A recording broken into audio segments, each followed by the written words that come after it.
Kami di Jakarta itu menemukan masalah yang sering sekali kami rasakan sebagai masalah yang rumit dan seakan tidak ada jalan keluar. Terus menerus itu kejadian. Wow, Pak Kiai Munif cerita tentang Formula E. Saya cerita Formula E sedikit boleh ya, Pak? Boleh ya? Pas mau bikin aspal,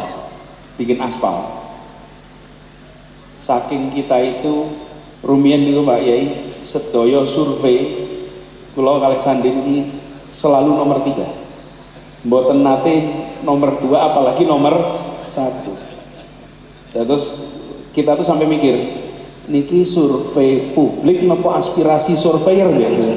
Datanglah tim dari Inggris menilai aspalnya. Kita semua deg-degan karena aspal ini campurannya bikin sendiri. Biasanya campurannya udah beli jadi, dinilai oleh mereka, dilakukan assessment, keluar hasilnya. Dan hasilnya ini adalah aspal pemasangan terbaik dalam sejarah Formula E di seluruh dunia. Coba.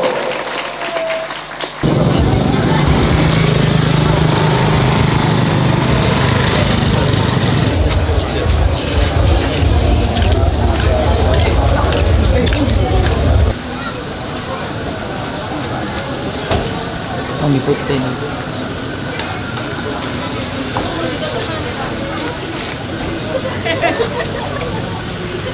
Ini asli nih.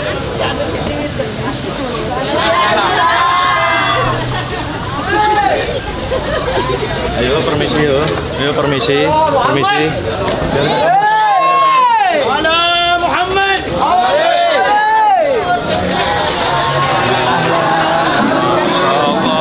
Akhirnya sampai.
Assalamualaikum warahmatullahi wabarakatuh.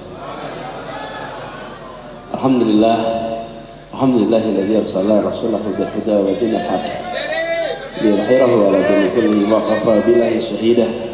Asyhadu an la ilaha illallah wa asyhadu anna Muhammadan abduhu wa rasuluh. Allahumma shalli wa sallim wa barik alaihi. Allahumma shalli ala sayyidina Muhammad wa ala alihi wa ashabihi ajma'in. Rabbi shrah li sadri wa yassir li amri wahlul 'uqdatam min lisani yafqahu qawli. Yang saya muliakan, yang saya hormati, yang kita teladani, yang kita cintai karena Allah, para habib, para alim, para guru, para bini sepuh yang Masya Allah pada malam hari ini kita mendapatkan keberkahan atas kehadirannya. Insyaallah mereka semua dipanjangkan umurnya, dimudahkan dalam semua kegiatan dakwahnya. Khususon Kiai Haji Munif Ma'ruf, pimpinan Pondok Pesantren Anwarul Maliki, dan juga yang hadir bersama kita, Habib Soleh dan para habaib sekalian, Kiai Haji Wafi Maimun Zubair, juga di samping saya yang mimpin tadi Kiai Nasir Mansur, dan banyak lagi, mohon izin tidak bisa menyebut semua satu persatu, Kiai Ali Karor dari Sampang, dan semua saja. Mohon izin saya berdiri mendepani para kiai semua. Alhamdulillah kaping sepisan kula badhe ngaturaken syukur alhamdulillah. Kula bersyukur sonten niki saged silaturahmi kalih panjenengan sedaya. Insyaallah silaturahmi niki membawa keberkahan.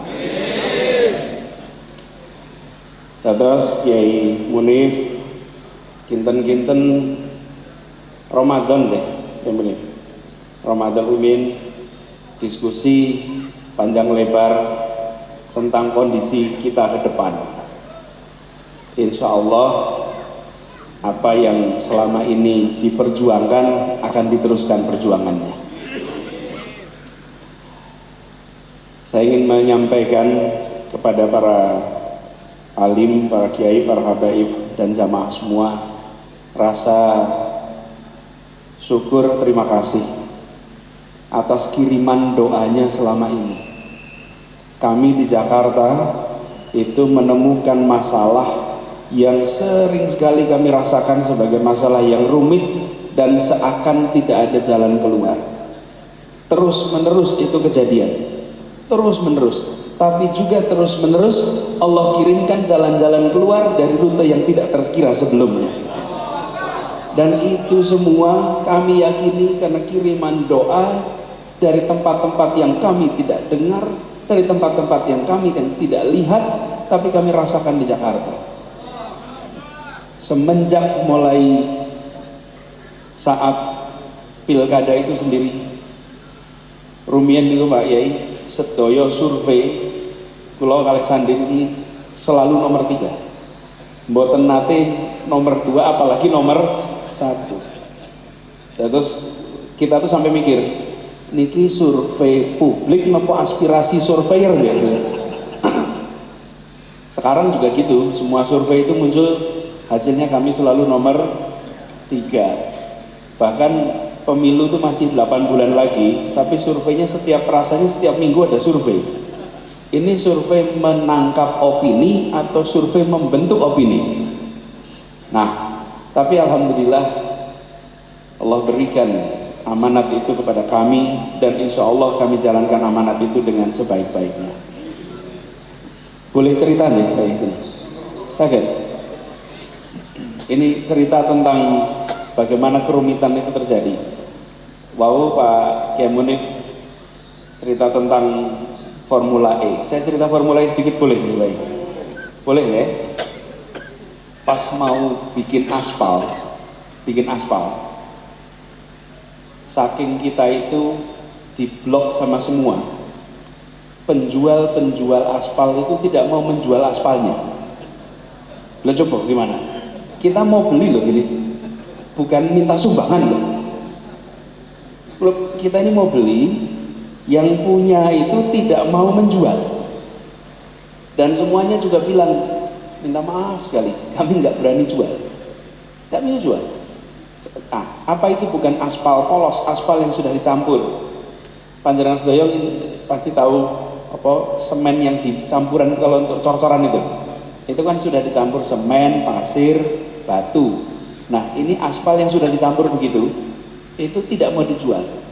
Jadi insinyur-insinyur yang mengerjakan itu harus membuat sendiri, beli aspal curahnya yang lengket itu, cari pasirnya, cari limnya, cari batu kerikilnya, semua cari sendiri-sendiri, terus diaduk sendiri untuk jadi aspal untuk dipasang.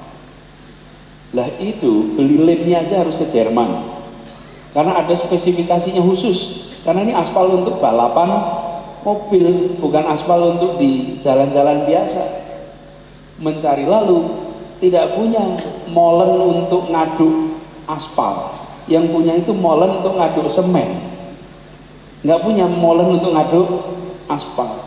Dicarikan semua, waktunya mepet, hitungan kita tidak mungkin nyanda untuk membangun seluas itu, sepanjang itu. Semua kerja siang malam mencari campurannya, mencari komposisinya itu.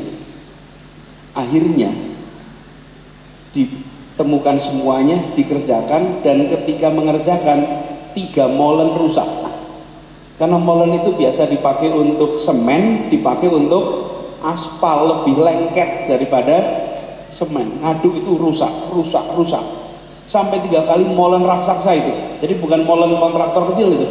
Molennya itu kira-kira sebesar tenda ini, Pak. Molennya itu jebol 3 kali. Dah, akhirnya dipasang, digelar, selesai. Ketika sudah selesai, datanglah tim dari Inggris menilai aspalnya. Kita semua deg-degan karena aspal ini campurannya bikin sendiri. Biasanya campurannya udah beli jadi. Dinilai oleh mereka, dilakukan assessment, keluar hasilnya. Dan hasilnya ini adalah aspal pemasangan terbaik dalam sejarah Formula E di seluruh dunia. Coba, mereka itu sampai terkagum-kagum, kok bisa bikin seperti ini. Loh, yang ditanyai juga ya kami yang nggak tahu. Ini terpaksa kondisi. Jadi banyak sekali hikmah-hikmah yang datang kemudian pada saat kita ditutup jalan-jalannya, ternyata Allah bukakan jalan baru, dan ternyata hasilnya jauh lebih baik daripada yang diduga. Saya punya deretan cerita seperti ini banyak sekali, tapi nanti saja diceritakannya. Kalau diceritakan sekarang nanti malah ada yang motong-motong lagi nanti. Nah, apa yang mau diikhtiarkan? Yang mau diikhtiarkan, kita menginginkan agar yang namanya keadilan itu jangan hanya jadi kata-kata dalam upacara. Keadilan itu harus jadi pelaksanaan di Indonesia. Mosok adil itu kok hanya dalam kata-kata, dan adil itu dalam semua urusan. Banyak kebijakan-kebijakan yang kita buat tidak memasukkan unsur adil. Saya keliling ketemu dengan petani-petani. Itu kalau ngobrol dengan petani, para kiai, para ulama, para habaib dan jamaah sekalian, petani itu umurnya sudah puluhan tahun bekerja, nanam dari mulai benih sampai dirawat, dirabuk, terus diairi sampai jadi. Selama berpuluh tahun petani-petani itu tidak bisa nabung. Tidak bisa nabung. Jangankan sejahtera, nabung.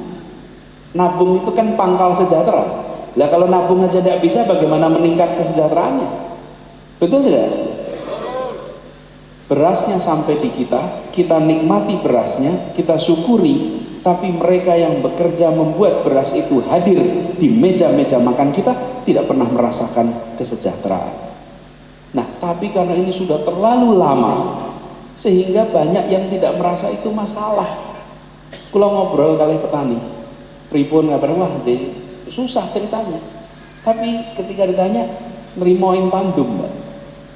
Menerima ini sebagai sebuah kenyataan, bukan diterima sebagai masalah. Saya beri contoh. Kalau di rumah panjenengan banyak barang-barang yang berantakan, tidak ditata, tidak rapi, tapi tidak pernah diperbaiki, lama-lama panjenengan akan merasa itu biasa, bukan masalah. Nanti kalau ada orang tamu datang ke rumah, lihat ini kok barang-barangnya berantakan, ini kok tidak rapi, baru nanti merasa, oh iya ya, tidak rapi. Tapi karena sudah lama sekali dianggap sebagai hal yang biasa, sehingga yang namanya petani hidup susah itu biasa. Ini bukan hanya petani, ya peternak, ya yang jadi nelayan, dan ini adalah umat kita.